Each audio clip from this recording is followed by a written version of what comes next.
Dans la vidéo d'aujourd'hui, je vais vous donner 10 astuces pour avoir un cancer. Un bon cancer d'ici quelques années. Qui n'en rêve pas, sérieux. Je suis sûre que toi aussi, tu en rêves. Eh bien, je te garantis que si tu respectes à la lettre ces 10 astuces-là, tu vas considérablement augmenter ton risque d'avoir un cancer. Et comme j'aime bien garder le meilleur pour la fin, je te conseille de rester jusqu'à la 10e astuce parce que celle-là, c'est l'astuce de la gloire glorieuse. Après le jingle.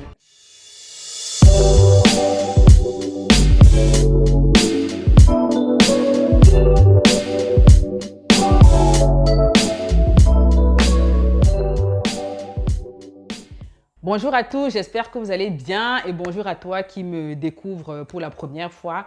Je suis le docteur Oriane Kenfak, je suis médecin généraliste en région parisienne et j'ai créé cette chaîne pour parler de santé, de médecine de façon la plus simple possible. Donc si c'est un sujet qui t'intéresse, si tu es désireux d'améliorer ta santé, d'être acteur toi-même de ta propre santé, eh bien, n'hésite pas, abonne-toi et active ta cloche de notification pour que YouTube te prévienne chaque fois que je publierai de nouveaux contenus.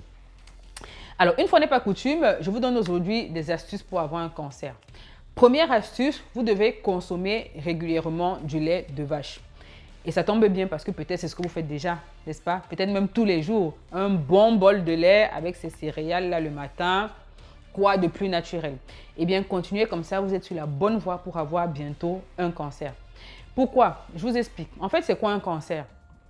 Un cancer, à la base, c'est une cellule qui a muté, dont l'ADN a muté en fait. Il y a beaucoup de facteurs, on va en parler dans cette vidéo, qui peuvent faire muter l'ADN. Ça peut arriver.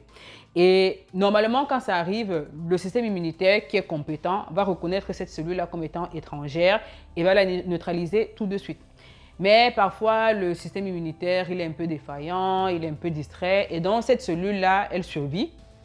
Et donc, l'ADN étant modifié, elle va commencer à faire n'importe quoi. Littéralement, pour faire très schématiquement, elle va être folle en fait. Donc, elle va commencer à se multiplier de façon vraiment anarchique, plus rapidement que les autres. On va quitter d'une cellule à 2, à 3, à 1000. Elle va tellement se développer qu'elle va former une masse. Et puis parfois même, elle ne va plus se satisfaire de l'organe dans lequel elle s'est développée. Elle va vouloir aller voir ailleurs, elle va commencer à migrer dans la circulation sanguine, dans les autres organes, ce qu'on appelle les métastases. Et donc, pour qu'elle puisse s'épanouir comme ça, se développer aussi aisément, elle a besoin de facteurs de croissance.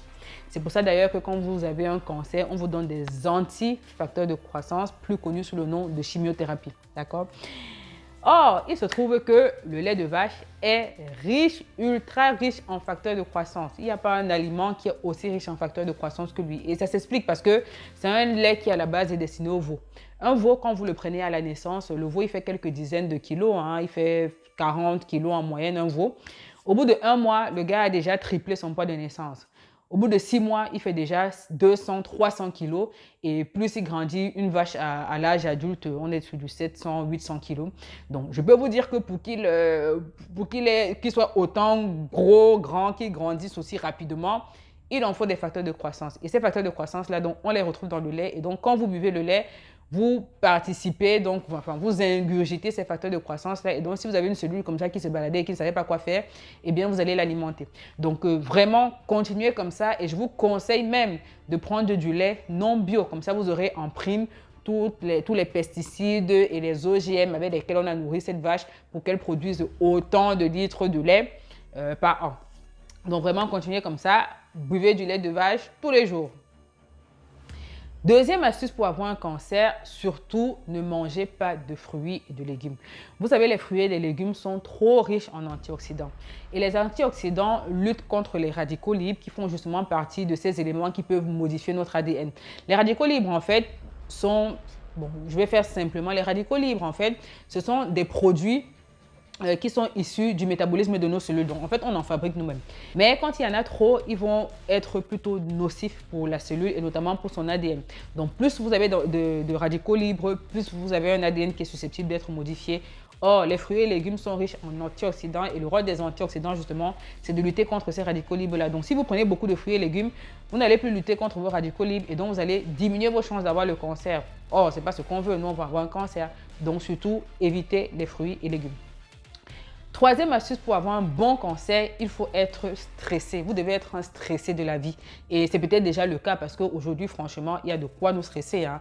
Vous allumez votre télé, c'est que des mauvaises nouvelles. Hein. Si ce n'est pas le Covid, c'est les attentats. Si ce n'est pas les attentats, c'est des féminicides. Si ce n'est pas des féminicides, on a enlevé des enfants. Si on n'a pas enlevé des enfants, c'est la forêt qui a brûlé, je ne sais où, les inondations, les scandales. Il n'y a que des mauvaises nouvelles, que de quoi nous stresser.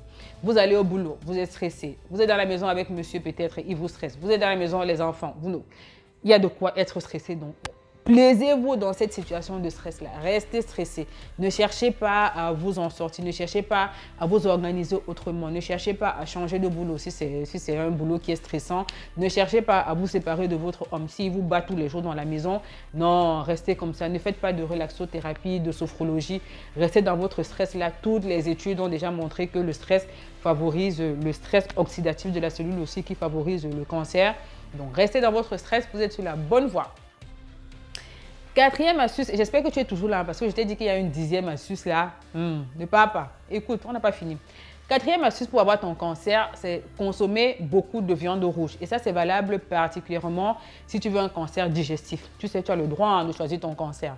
Tu peux choisir un cancer digestif ou un cancer du sang, ce que tu veux. Si tu as un petit penchant pour les cancers digestifs, genre cancer du côlon, cancer du rectum, c'est la viande rouge qu'il te faut. Manger beaucoup de viande rouge augmente le risque du cancer colorectal. Donc ça, vraiment, tu peux y aller. Et si tu manges beaucoup de viande rouge, tu vas aussi avoir peut-être une autre maladie qu'on appelle la goutte. Tu sais, cette maladie où tu as le gros orteil qui gonfle, qui est douloureux, qui t'empêche de dormir. Mais ça aussi, je pense que si tu aimes le cancer, tu dois aussi aimer ça. Donc, allez, acheter un gratuit, cancer, goutte, ne me dis pas merci, c'est la maison qui offre. Cinquième astuce, il faut être obèse. Et vraiment, aujourd'hui, être obèse, c'est pas compliqué. Hein. Dans le monde dans lequel on vit, c'est vraiment pas compliqué. Peut-être que tu es déjà obèse, eh bien, sache que tu es sur la bonne voie pour avoir un potentiel cancer. Et donc, reste comme ça. Hein. Surtout, ne cherche pas à perdre du poids. Voilà, réjouis-toi de ton obésité. Aujourd'hui, en plus, il y a beaucoup de mouvements pour faire en sorte que les obèses se sentent à l'aise. Il y a beaucoup de hashtags ronde et belle, hashtag grosse et belle. Bon, ça n'a pas d'une bonne intention à la base, hein, parce qu'il y a beaucoup de femmes, malheureusement, qui sont victimes de discrimination dans la société à cause de leur surpoids. Donc, c'est important aussi qu'elles se sentent à l'aise dans leur corps et dans leur esprit. C'est ça le but à la base. Mais profite donc de ça pour rester comme ça, obèse. Ne cherche pas à perdre du poids. Non, non, non, ne fais pas cet effort-là. Reste comme ça. Il y a beaucoup de gens qui te soutiennent. Il y a beaucoup de gens qui aiment ce que tu fais. Il y a maintenant des mannequins XXL. Beaucoup d'études ont montré que l'obésité, et en particulier l'obésité abdominale, est à l'origine de nombreux cancers. Donc, surtout, reste comme ça, même les hommes, un cancer de la prostate. Donc, si tu es un homme et que tu as un bon gros bidon là, que tu aimes bien parce que c'est signe de, voilà, ça, on voit que tu manges bien, tu bois la bière, tu as un peu tes moyens là, peut-être les petites aussi, elles aiment bien un peu les ventres ronds là. Reste comme ça, tu as tout ce qu'il faut pour avoir ton cancer. Sixième astuce, surtout ne fais pas d'activité physique. Le sport là, non, non, non, non, non, non, vraiment c'est trop contraignant, ne fais pas de sport.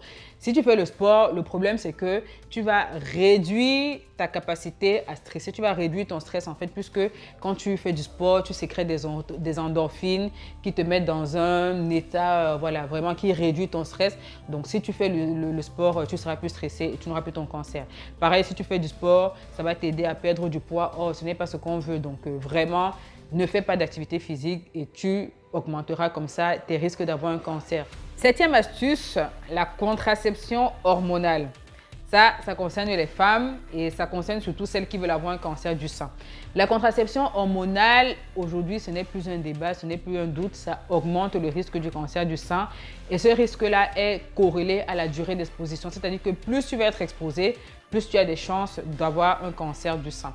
Et aujourd'hui, vous savez, normalement, la date pour faire le dépistage, enfin l'âge pour faire le dépistage du cancer du sein, la mammographie, c'est 50 ans. Et bien, figurez-vous qu'aujourd'hui, il y a beaucoup de gynécologues qui commencent à 40 ans parce qu'on s'est rendu compte que de plus en plus de femmes ont le cancer du sein tôt. Et une des choses qui explique ça, c'est que de plus en plus de femmes commencent tôt aussi leur activité sexuelle. Aujourd'hui, tu as des femmes à 14, 15 ans qui commencent voilà, à avoir leur rapport sexuel, donc elles commencent à prendre la pilule le plus tôt possible.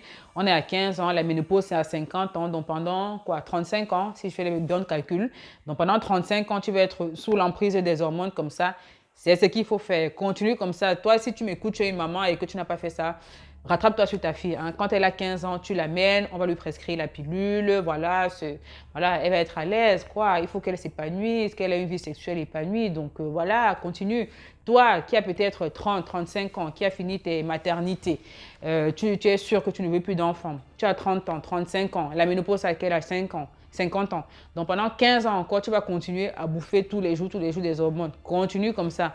Ne pense pas à la contraception définitive, vasectomie, ligature des trompes, etc. Non, non, laisse ça pour les autres. Toi, mange tes pilules tous les jours. Voilà, fais-toi les stérilets, implants et tout ça là. Comme ça, tu augmentes ainsi tes risques d'avoir un cancer, notamment le cancer du sang et le foie aussi pour certaines pilules. Huitième et neuvième astuce, on arrive bientôt à la fin, c'est l'alcool et le tabac. Franchement, ceux-là, je pense qu'on ne les présente plus, hein. On peut passer rapidement. Incriminés dans tout type de cancer. Donc, si vous voulez avoir un cancer et que vous fumez ou que vous prenez beaucoup d'alcool, vous êtes sur la bonne voie, continue. Dixième et dernière astuce, l'astuce de la gloire glorieuse, les amis. Si vous voulez avoir un bon cancer dans quelques années, surtout, quand vous allez sur les réseaux sociaux, ne vous abonnez pas à des chaînes de santé. Non, pourquoi faire? Vous êtes déjà assez stressé comme ça de votre vie. Donc, quand vous allez sur les réseaux sociaux, là, il faut seulement vous abonner à des chaînes de stars, à des chaînes de comédie, admirez la vie des gens toute votre journée, faites des TikTok. N'allez pas vous instruire sur des chaînes de santé. Docteur Kenfak et ses collègues, là, non, ils fatiguent. Ils vont vous dire, faites comme ci, faites comme ça. Non, on va encore vous stresser. Donc, oh non, laissez tomber. Allez suivre les stars qui vous montrent leur vie à longueur de journée. Rigolez, faites des TikTok. Franchement, ça, en faisant comme ça, là, vous êtes sûr que vous n'allez pas avoir des informations correctes pour votre santé et donc vous allez augmenter vos risques d'avoir donc le cancer et plein d'autres maladies. Donc surtout vraiment focalisez, donnez toute votre attention à ce genre de chaînes. Les chaînes de santé, les chaînes qui vous apportent dans le développement personnel, les chaînes qui vous apportent dans l'intelligence financière, la gestion financière, laissez ça. Parce que vraiment, mieux vous restez même pauvre parce que quand vous êtes pauvre là, vous êtes davantage stressé. Donc vous allez augmenter davantage vos risques d'avoir le cancer. Voilà donc pour ces 10 astuces pour avoir un bon cancer. Franchement, si vous appliquez tout ça, l'idéal c'est d'appliquer tout. Hein. Si vous arrivez 5, 6, c'est déjà bien. Mais si vous faites tout et que vous mourrez sans avoir votre cancer, franchement, c'est que vous êtes ce qu'on appelle un chanceux. Les amis, je pense que vous l'avez deviné, mon but ce n'est aucunement que vous ayez un cancer dans quelques années. J'ai voulu ici vous donner justement tout ce qu'il ne faut pas faire afin de voir si c'est une méthode qui passe mieux parce que en général, quand on dit au patient, fais comme ci, fais comme ça, fais comme ci, il a l'impression qu'on lui donnait des devoirs, il a l'impression qu'on lui donnait des ordres, c'est tout de suite contraignant. Donc du coup, je me suis dit peut-être en disant ce qu'il ne faut pas faire, vous allez vous-même faire la déduction et ça va mieux passer. Dites-moi un peu dans les commentaires si c'est une méthode, si j'ai bien fait de miser sur cette méthode-là. En tout cas, on est en début d'année. Alors, le début d'année, c'est un moment où on prend des résolutions. Et je pense que, comme je l'ai souvent dit ici, la santé, ça ne s'improvise pas. Si vous voulez être en bonne santé, vous devez prendre des résolutions pour votre santé. Vous devez être acteur de votre santé. Et donc, je vous conseille, si jamais vous vous êtes retrouvé dans un ou plusieurs de ces points, d'y réfléchir. Alors, je ne vous envoie pas être parfait du jour au lendemain. N'essayez surtout pas. Si vous êtes retrouvé dans 5 points, ne vous dites pas, allez, j'ai un mois pour être parfaite. Non, parce que si vous faites ça, vous n'allez pas y arriver et vous allez vous décourager. C'est pour ça que beaucoup de personnes souvent se découragent. Fixez-vous des smart objectifs. Fixez-vous des objectifs que vous pouvez atteindre. Dites-vous, voilà, prenez juste un seul point parmi tous ceux que vous avez recensés. Prenez un point, vous vous dites, bon, je me donne quelques semaines, quelques mois pour me focaliser sur ce point-là et essayer d'améliorer. Hein. Dès que vous allez arriver, passer à un autre point. Je vous propose peut-être un petit exercice. Mettez-nous dans les commentaires un seul point que vous avez repéré et que vous souhaitez améliorer. Vous nous mettez ça dans les commentaires et puis vous vous donnez le temps pour le faire. Et puis dans quelques mois, je ferai une vidéo où je vous rappellerai sur celle-ci où vous allez nous mettre dans les commentaires si vous avez réussi à tenir vos engagements ou pas. Je pense que c'est peut-être un exercice qui peut être motivant pour beaucoup. Donc, n'hésitez pas, mettez-moi dans les commentaires un truc, hein, un seul truc que vous pensez pouvoir améliorer si vous vous êtes reconnu dans tout ce que j'ai dit là. Et dans quelques mois, on fait un petit point pour voir ce que vous avez amélioré. Je profite aussi de cette vidéo parce que aujourd'hui, ça fait exactement 1 an que j'ai créé cette chaîne et qu'on est ensemble tous les dimanches pour partager sur un sujet de santé. Donc, je profite vraiment pour nous souhaiter à tous un joyeux anniversaire, pour vous dire merci pour la force que vous me donnez, pour vos retours positifs. Vraiment, merci beaucoup. Moi, ça me touche. C'est quelque chose que je fais vraiment de bon cœur et ça me fait plaisir d'avoir des retours comme ça. Il y a eu des moments, franchement, je ne vais pas mentir, où j'ai voulu laisser tomber parce que c'est beaucoup de travail, croyez-moi. Mais voilà, quand je vois des retours positifs, ça me motive davantage. Et pour la deuxième année, je vise même un peu plus loin. Ce qu'on va faire, c'est que on ne va plus se retrouver juste le dimanche à 14 h. Je publierai également une vidéo dans la semaine. Et les vidéos de la semaine, en fait, ce ne sera pas des vidéos maladie, santé, comme on fait jusqu'ici. Ce sera des vidéos vraiment sur un aspect pratico-pratique de votre expérience avec la médecine. C'est-à-dire quoi? C'est-à-dire que par exemple, je me suis rendu compte qu'il y a des gens, pour ceux qui sont en France, par exemple, en situation régulière, la majorité des gens même, je dis il y a des gens, mais c'est la majorité, ont une carte vitale. Et il se trouve que beaucoup de personnes, la majorité même ne savent pas à quoi elle sert. Donc, il y en a qui pensent que c'est une carte de paiement. Du coup, quand on leur demande de payer la consultation, ils ne comprennent pas. Il y en a qui pensent que c'est une condition sine qua non à la consultation. Du coup, quand ils ont oublié, ils sont en complète panique. Il y a des personnes, quel autre exemple, qui font des accidents au travail, qui ne savent même pas qu'il faut déclarer. Il y a des personnes qui ont un handicap, aussi minime qu'il soit, qui ne savent pas qu'ils peuvent faire un dossier MDPH pour avoir des aides. Il y a des personnes qui vont régulièrement à l'hôpital pour des soins, qui prennent leur propre voiture et qui ne savent pas qu'ils peuvent avoir des indemnités kilométriques de la part de la Sécu. Il y a des personnes qui m'écoutent depuis l'Afrique et qui veulent venir en France faire des études de médecine et qui me demandent dans mes messageries quelles sont les procédures, etc. Autant de choses, je pense, qu'on peut développer sur une vidéo dans la semaine. Dites-moi ce que vous en pensez. Est-ce que c'est des choses qui vous disent? Est-ce que c'est des choses qui vous parlent? Ou alors, on laisse tomber, on reste sur nos vidéos habituelles le dimanche 14 h. Voilà, dites-moi ce que vous en pensez. Voilà donc pour l'essentiel de cette vidéo. Je vous souhaite vraiment à tous une très joyeuse année 2022 sur le plan de la santé, mais aussi de tous vos autres objectifs. Vraiment que le Seigneur vous bénisse. Et je vous donne rendez-vous donc très bientôt pour une nouvelle vidéo. Dites-moi dans les commentaires déjà si je prépare une vidéo pour la semaine. Ça va être probablement mardi ou mercredi. Voilà, on va voir ça. Allez, prenez bien soin de vous d'ici là. À votre santé.